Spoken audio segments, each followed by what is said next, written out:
Le 11 janvier dernier, la journaliste Fanny Agostini déposait plainte contre l'animateur vedette de BFM TV RMC Jean-Jacques Bourdin.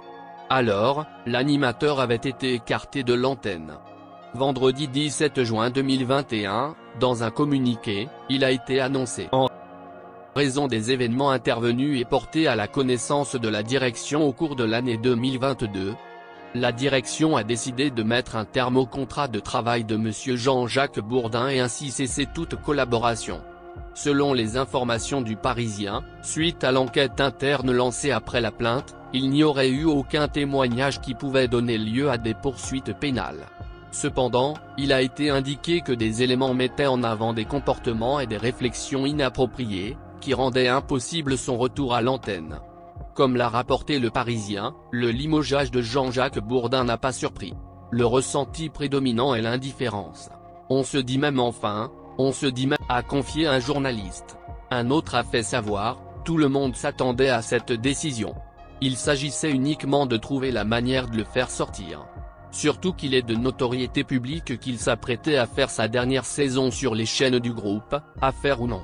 Sous couvert d'anonymat, un concurrent a ajouté quant à lui, le faire revenir n'aurait eu aucun sens, il n'aurait jamais pu revenir à l'antenne.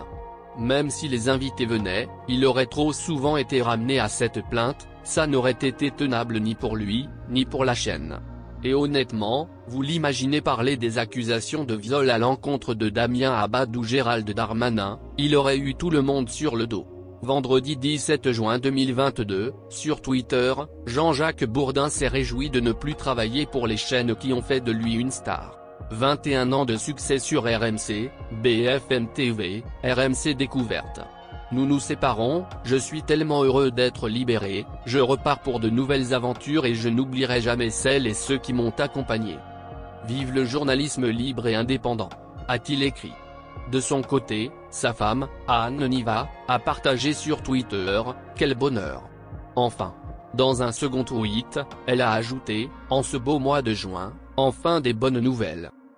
Quand la vérité a été rétablie, qu'on est libéré et qu'on va continuer ce qu'on aime avec ceux qui en valent la peine, sans se lester des autres, c'est que du bonheur. » Jean-Jacques Bourdin est né le 15 juin 1949. Fils d'un grossiste en mercerie et d'une mère au foyer, il grandit à Alès, dans les Cévennes, avec ses 4 frères et sœurs. Peu intéressé par les études, son bac en poche, il se confronte rapidement à la vie active et exerce de nombreux métiers. Dans les années 70, il est notamment commercial et sillonne les départements du sud de la France. Un jour, lors d'un repas de famille, il fait la connaissance de Raymond Castan, alors directeur des programmes de la radio RTL. Quelques mois plus tard, en juillet 1975, Jean-Jacques Bourdin fait ses débuts au service des sports de la station.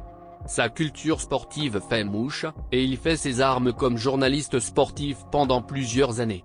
En 1991, il est nommé rédacteur en chef et présentateur du journal de 13 heures de la station. Parallèlement, il présente l'émission Les auditeurs ont la parole en remplacement d'Alain Krauss. Mais en septembre 2000, en désaccord avec RTL, Jean-Jacques Bourdin décide de quitter la station après 24 ans de bons et loyaux services.